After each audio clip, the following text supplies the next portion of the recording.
Des parcours de femmes d'ici et d'ailleurs, tous les samedis à 12h45. Elle, votre rendez-vous sur Radio 2M avec Nadia Anwar, en partenariat avec le comité Parité et Diversité de 2M. Notre Elle d'aujourd'hui est une combattante dans tous les sens du terme. Première femme à enseigner les sports de combat à la Sorbonne, championne du monde de grappling en 2015, elle crée en 2020 la première école d'autodéfense dédiée aux femmes, la Jihen Academy. J'ai le plaisir d'accueillir avec nous Jihen Abdelillah, championne du monde de grappling et enseignante certifiée à la Sorbonne Université. Bonjour Jihen et merci d'avoir accepté mon invitation. Bonjour Nadia, merci à toi de m'avoir invitée. Avec grand plaisir. Alors Jihen, racontez-nous votre histoire, comment tout a commencé pour vous. Donc moi j'ai grandi en Saône-et-Loire, donc c'est une petite ville qui est dans le centre de la France. Mes deux parents sont issus de l'immigration algérienne. Du coup dans cette petite ville où il n'y avait pas forcément grand chose à faire, mon père nous a mis très jeunes, mes 6 frères et sœurs, au sport. C'est comme ça que j'ai pris goût au sport, c'est comme ça que j'ai commencé. Donc j'ai commencé à 5 ans par la gymnastique. Ensuite j'ai fait de l'athlétisme, où j'ai performé à haut niveau. L'école la semaine, le sport les soirs ou le mercredi. Et le dimanche, mon père nous emmenait faire du vélo et nager. En fait la gym très vite, ça me plaisait plus de pratiquer. Déjà de par les codes vestimentaires, il fallait être en juste au corps, etc. Donc moi, une fois que le corps commence à changer, ça m'a un petit peu dérangé. Mais par contre, j'ai tout de suite coaché des jeunes filles. J'ai entraîné des petites gymnastes que j'ai amenées jusqu'au championnat de France. Et c'est là que j'ai pris goût en fait à l'enseignement et à chercher des manières de faire apprendre les choses, des nouvelles techniques, etc. Depuis que j'avais 8 ans, moi, je voulais être prof ou coach. C'est ce qui s'est passé au final. Donc voilà. Ouais, la continuité naturelle. Après votre baccalauréat, vous avez fait, j'imagine, un diplôme en sport. Vous êtes devenue enseignante. Alors moi j'ai fait STAPS à Dijon et ensuite j'ai commencé à enseigner, mais pas tout de suite après le concours. D'accord. Mais j'enseigne à la Sorbonne, donc l'université Paris-Sorbonne à Paris. Alors en fait moi quand j'ai eu le concours, comme tous les profs ici avec le système de concours, il y a un système de points et au départ quand on n'a pas beaucoup de points, on est forcément muté dans des endroits difficiles. J'ai été mutée en région parisienne et mon premier poste ça a été à Mantes-la-Jolie, considéré comme un quartier chaud en France. Ce qu'on appelle une zone d'éducation prioritaire. Exactement, donc j'étais en ZEP et en REP, exactement, les zones d'éducation prioritaire. Et j'ai fait mes armes là-bas. Et c'est la première fois que j'ai été confrontée, parce que moi dans ma petite ville, on n'était pas énormément d'étrangers. Et c'est la première fois que j'ai été confrontée en fait à d'autres personnes issues de l'immigration, mais plus jeunes que moi, parce que c'était quoique pas si jeuune que moi, parce que j'avais des élèves qui avaient à peine 2 ans de moins que moi. Et du coup, moi j'arrivais, j'avais 24 ans et j'avais des élèves qui avaient 20 ans, 21 ans. Donc c'était un petit peu compliqué. Et j'étais confrontée en plus pour la première fois à des personnes qui, comme moi, avaient des parents qui venaient de l'immigration africaine, que ce soit le Maghreb ou l'Afrique subsaharienne. C'est là que j'ai découvert pour la première fois un gros décalage en fait entre la manière dont j'avais été éduquée et la manière dont eux ont été éduqués. Donc j'ai essayé de faire un maximum pour les ouvrir vers d'autres choses, leur montrer que pouvait devenir quelqu'un sans renier ses racines et ses origines et sa religion, tout en étant quand même en adéquation avec soi-même. Moi j'avais commencé déjà par mettre en place des cours de boxe dans les collèges et les lycées où j'intervenais. Donc tous les ans j'avais des petits jeunes qui devenaient champions de France UNSS et j'ai eu un poste fixe grâce notamment à mes points de handicap. On en reviendra tout à l'heure sur cette blessure. Moi j'avais toujours adoré les arts martiaux parce que petite je passais mon temps avec mon père à regarder des films de Bruce Lee, des films de combat, de la lutte sénégalaise. Films de Bruce Lee, oui. Qui en ont inspiré beaucoup. Exactement. Chuck Norris, tout ça c'est ma passion. Et du coup je me suis dit mais aujourd'hui les jeunes qu'est-ce qu'ils aiment au-delà de Zidane et du foot, c'est l'UFC, c'est les sports de combat qui sont en train de monter. Donc je vais faire venir des stars de l'UFC, des combattants professionnels. Et j'y suis allée au culot, j'ai contacté Cheick Kongo. Donc Cheick Kongo c'est un très grand nom des sports de combat en France. Alors en France il est peu connu. Aux États-Unis c'est une star. Quand il vient à Paris, moi j'ai fait des entraînements avec lui à Montmartre. Il y a tous les Asiatiques et les Américains qui le prennent en photo. Et en France on sait pas forcément qui c'est. Mais Cheick c'est un grand combattant qui a combattu au Pride, à l'UFC, qui actuellement combat au Bellator. Et je l'ai contacté et il est venu gentiment faire un stage à mes élèves. J'avais déjà créé une section grappling MMA dans le lycée à l'UNSS. Et en fait, Cheick Kongo a un club juste à côté du lycée où j'enseigne. Donc je me suis dit, cool, je vais emmener ce petit jeune dans dans ce club. Et après, comme beaucoup de jeunes, quand ils se rendent compte que c'est accessible, mais il va falloir travailler beaucoup, lui a arrêté. Et moi, je me suis dit, moi, j'ai toujours rêvé d'en faire.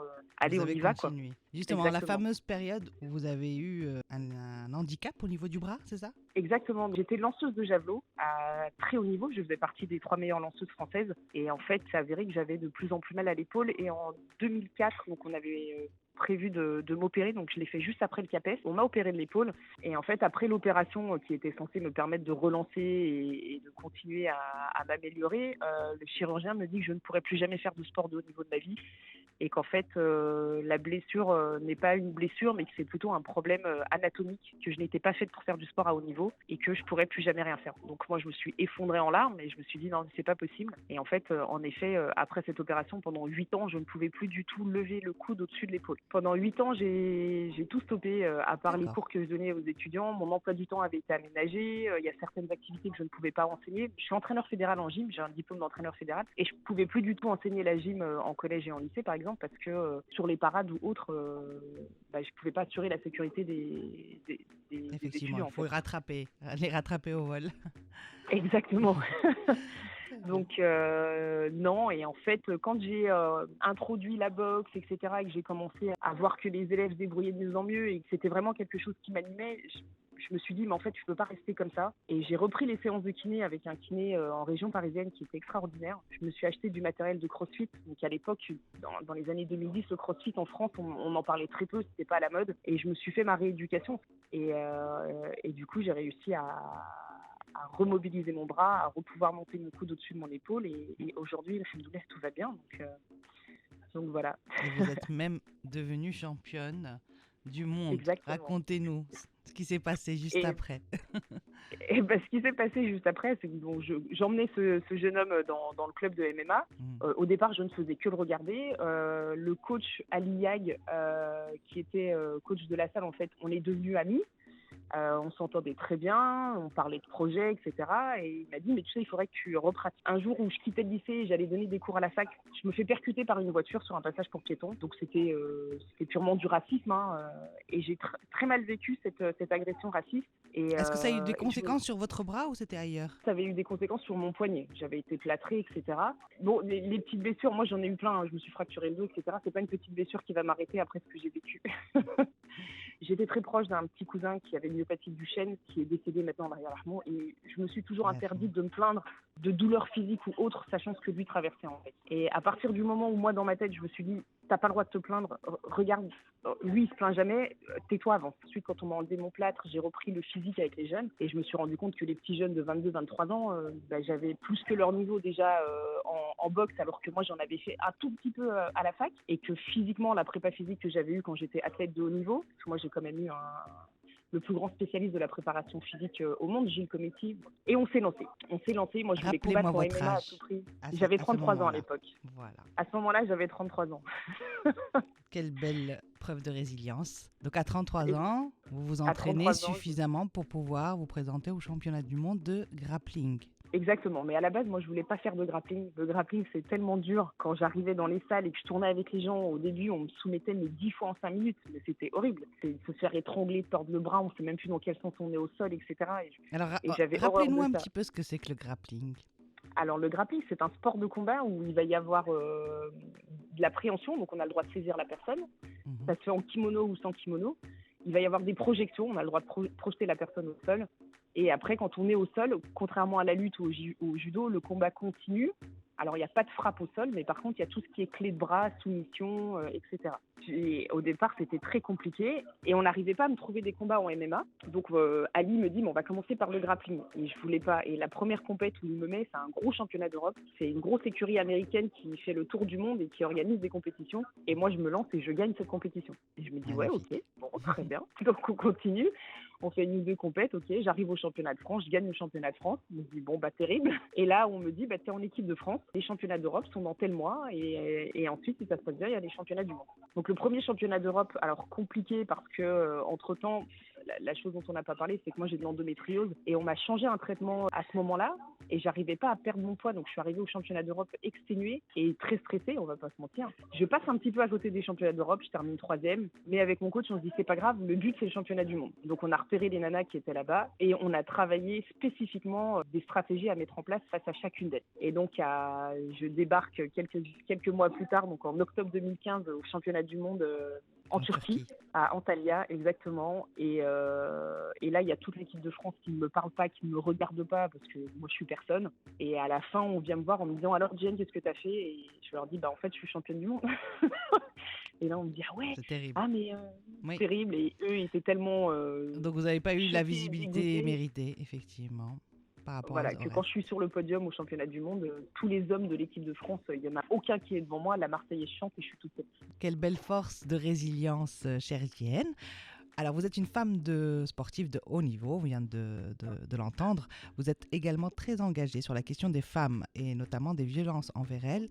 Et en 2020, vous avez créé la Jihen Academy. Donc, c'est la première académie de self-défense pour les femmes. Racontez-nous comment est née cette idée. Alors cette idée, elle est née déjà du fait qu'on me demandait souvent, après mon titre de championne du monde, de venir donner des cours dans des clubs de MMA pour les femmes. Et je me suis rendu compte que les cours qu'on voulait que je mette en place, c'était pas du tout adapté aux femmes. C'était pas, voilà, on n'entraîne pas une femme comme on entraîne un homme. Et les conditions ne sont pas les mêmes, effectivement. La question les du conditions regard n'est pas sur les mêmes, le type d'opposition n'est pas le même, la façon de rentrer dans l'activité n'est pas la même, la transposition de l'activité qu'on fait, c'est pas la même. Ça m'embêtait un peu.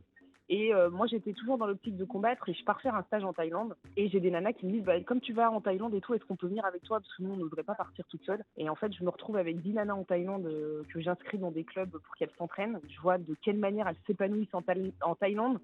Je me dis, ouais, c'est quand même fort là, ce qui est en train de se passer. Et en discutant avec elles les après-midi à la plage, je me rends compte qu'elles ont un vécu et une histoire qui est terrible en termes de violence psychologique et de violence conjugale. Et je me dis, mais Jen, tu peux pas laisser ça comme ça. Donc je décide de créer mon académie et j'ai la chance de travailler avec la mairie de Villeneuve-la-Garenne qui m'a permis d'installer mon académie chez eux à Villeneuve-la-Garenne. Et donc c'est la première académie de self-défense qui utilise les arts martiaux mixtes et pas le Krav Maga, mais les arts martiaux mixtes comme moyen de défense. Donc moi, j'utilise le prétexte un peu je vais vous apprendre à vous défendre. Et derrière, je travaille énormément sur tout ce qui est développement personnel, confiance en soi, empowerment féminin. Et au final, c'est ce qui marche le plus parce que la confiance en soi, très souvent on parle de confiance en soi, mais ça ne se décrète pas la confiance en soi. Ça se met en place, c'est un travail spécifique à faire. En fait, les femmes aujourd'hui, elles vivent dans un contexte où on leur envoie tout le temps des messages qui sont ça sert à rien parce que tu n'auras jamais la force de faire quelque chose. Et on le voit avec les femmes qui n'osent pas quitter leurs maris qui sont violents parce que avant d'en arriver à la violence physique, il a mis en place des violences psychologiques où il a diminué ces personnes-là, exactement, en faisant croire à ces femmes-là qu'au final, sans moi, t'es rien, sans moi, t'existes pas, sans moi, t'es faible, c'est moi qui ramène à manger, c'est moi qui m'occupe de tout, et sans moi, tu n'existes pas. Et en fait, moi, ce discours-là, j'ai du mal à l'entendre et à l'accepter. Et je me suis dit, mais il y a un travail à faire. Et les premières victimes, ce sont les femmes les plus démunies, les femmes dans les quartiers populaires, les femmes qui ne travaillent pas, etc. Bien que les violences physiques touchent tout le monde. Pas, voilà, exactement, qui n'ont pas la possibilité d'avoir justement cet environnement qui peut les aider, qui peut les amener à sortir de ce cadre. Ouais. En même temps, c'est un double challenge. Vous êtes une double combattante parce que vous combattez à la fois la violence à l'égard des femmes et également vous avez une casquette en tant que coach de grands sportifs. Quels sont vos projets pour 2023, Jen ? Alors déjà pour 2023, moi c'est de développer mon entreprise parce que j'ai aussi créé mon entreprise de coaching en parallèle. C'est d'amener aussi mes sportifs parce que je suis aussi la seule préparateur physique femme de combattants de MMA aujourd'hui en France. Donc c'est d'amener mes sportifs à briller, en tout cas les hommes que j'entraîne en MMA au plus haut niveau. Donc j'en ai un qui combat à l'UFC, j'en ai deux qui combattent au Bellator. J'ai un footballeur qui joue à l'étranger et une jeune golfeuse qui est la pépite montante du golf en France. Vous êtes très engagée aussi pour la place de la femme dans le sport et je sais que ça vous tient à cœur aussi que justement de faire évoluer la professionnalisation, l'environnement des fédérations notamment sportives dans votre domaine.